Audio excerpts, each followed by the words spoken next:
রাজধানীর কামরাঙ্গীর চরে এক ফেব্রিক্স ব্যবসায়ীকে নির্মমভাবে দুনিয়া থেকে বিদায় করে দিয়ে তার শরীরটিকে দ্বিখণ্ডিত করে সেই দ্বিখণ্ডিত দুই দেহকে পলিথিন এবং কাপড় পেঁচিয়ে মাটি চাপা দিয়ে সেই জায়গায় আবার বালু এবং সিমেন্ট দিয়ে ঢালাই করে দেন সেই কারখানারই একজন শ্রমিক এবং তার সাথে থাকা আরও 2-3 জন সহযোগী।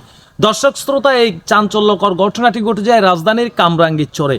জানা গেছে ওই নূর আলম একজন ফেব্রিক্স ব্যবসায়ী। সে একটি দোকানঘর ভাড়া নিয়ে সেখানে ফেব্রিক্সের ব্যবসা করত। ওই ব্যবসা করা অবস্থায় তার দোকানে একজন কর্মচারী ছিল এবং সেই কর্মচারীর সাথে আরও কয়েকজন সহযোগী ছিল। ঘটনার দিন সেই নূর আলম সে তার স্ত্রীকে কল করে বলেন যে আমি আজকে বাসায় ফিরবো না, আমি আমার গ্রামের বাড়ির ময়মনসিংহে যাব। ফোনে কথা বলা অবস্থায় তার সাথে নূর আলমের সাথে কেউ কয়েকজন মিলে তার সাথে ঝগড়াঝাটি করছিল এবং তার সাথে বাকবিতণ্ডি হয়। এই আওয়াজটি ওই ফেব্রিক্স ব্যবসায়ী নূর আলমের স্ত্রী শুনতে পান।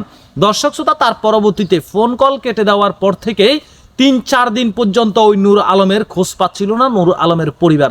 দর্শক শ্রোতা, তার পরবর্তীতে নূর আলমের স্ত্রী এবং তার শ্বশুর বাদী হয়ে কামরাঙ্গীর চর থানায় একটি অভিযোগ দায়ের করেন। সেই অভিযোগের সূত্র ধরে পুলিশ প্রশাসন ছায়া তদন্তে নামেন। তদন্তের এক পর্যায়ে জানতে পারেন সেই কারখানারই শ্রমিক জসিমউদ্দিন এবং তার সাথে থাকা আরও 2-3 জন সহযোগী এই ফেব্রিক্স ব্যবসায়ী নূর আলমকে নির্মমভাবে দুনিয়া থেকে বিদায় করে দেন। দর্শক শ্রোতা, সেদিন ঘটনার দিন যে কোনো একটি বিষয় নিয়ে এই নূর আলমের সাথে তার কারখানার শ্রমিক আরও 2-1 জনের সাথে বাকবিতণ্ডি এবং তর্কাতর্কি হয়।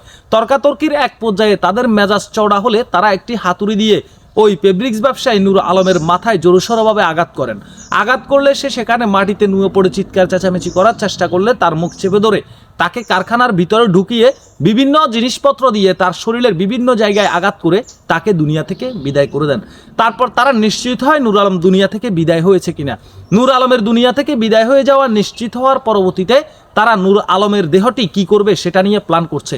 প্ল্যানের এক পর্যায়ে তারা চিন্তা করলো তার কারখানার ভিতরে যে টেবিলে কাজ করে সেই টেবিলের নিচে যে প্লটটা আছে সেই প্লটটা ভেঙে যদি সেখানে গর্ত করে তাকে পুঁতে রাখা যায় তাহলে এই ঘটনা থেকে তারা বেঁচে যাবে।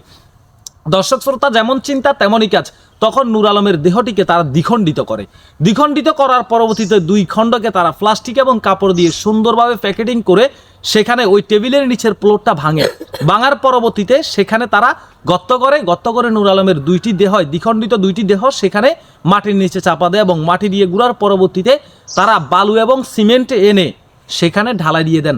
দর্শক শ্রোতা, ছায়া তদন্তের এক পর্যায়ে নূর আলমের কারখানার শ্রমিককে তাদের সন্দেহ হয়, কারণ নূর আলমের স্ত্রী বলছিল কারখানার শ্রমিক সে আমার স্বামীর সাথে উচ্চস্বরে কথা বলতে আমি শুনেছি। তখন কারখানার শ্রমিককে জিজ্ঞাসাবাদ করলে এক পর্যায়ে চাঞ্চল্যকর তথ্যের সৃষ্টি হয় এবং দর্শক শ্রোতা, পুলিশ প্রশাসন সন্দেহজনকভাবে ওই কারখানার শ্রমিককে জিজ্ঞাসাবাদ করে। জিজ্ঞাসাবাদের এক পর্যায়ে পুলিশ প্রশাসন বুঝতে পারেন যে নূর আলমকে দুনিয়া থেকে বিদায় করে দেওয়ার পিছনে তার কারখানার শ্রমিকের হাত আছে। তারপর তারা তাকে থানায় নিয়ে যায় এবং অতিরিক্ত প্রেসার দিয়ে জিজ্ঞাসাবাদ করলে পুরো ঘটনার বর্ণনা সে নিজেই দেন যে তার সাথে তার 2-3 জন বন্ধু মিলে তারা একসাথে এই নূর আলমকে সামান্য একটি বিষয় নিয়ে দুনিয়া থেকে বিদায় করে দিয়ে দেহটি তারই কারখানায় মাটির নিচে চাপা দিয়ে সেটাকে ফ্লোর করে দেন।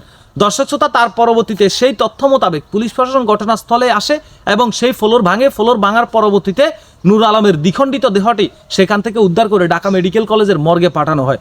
দর্শক শ্রোতা, এর ভিতরে 3 জন আসামিকে গ্রেপ্তার করা হয়েছে, আপনারা স্ক্রিনে দেখতে পাচ্ছেন। এই 3 জন আসামিকে গ্রেপ্তার করা হয়েছে এবং কি এদের সাথে আরও 2-1 জন জড়িত আছে যাদেরকে এখন পর্যন্ত পুলিশ প্রশাসন গ্রেপ্তার করতে পারেনি। গ্রেপ্তার অব্যাহত রয়েছে।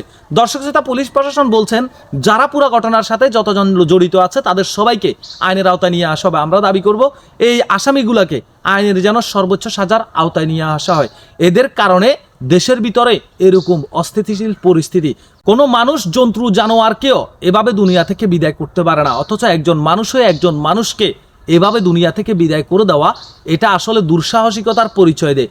এই সমস্ত ঘটনাগুলো ঘটানো মানুষগুলোকে যদি আইনের সর্বোচ্চ সাজার আওতায় যদি নিয়ে না আসা হয় দ্রুততম সময়ের মধ্যে, তাহলে প্রতিনিয়তই আমাদের দেশে এই সমস্ত ঘটনাগুলো ঘটতে থাকবে। ভালো থাকবেন, সুস্থ থাকবেন, আল্লাহ হাফেজ। আপনাদের ব্যক্তিগত মতামত কমেন্ট বক্সে জানাবেন। যদি ফেসবুক পেজ থেকে দেখে থাকেন ফলো করে দেবেন, ইউটিউব চ্যানেল থেকে দেখে থাকলে সাবস্ক্রাইব করতে ভুলবেন না।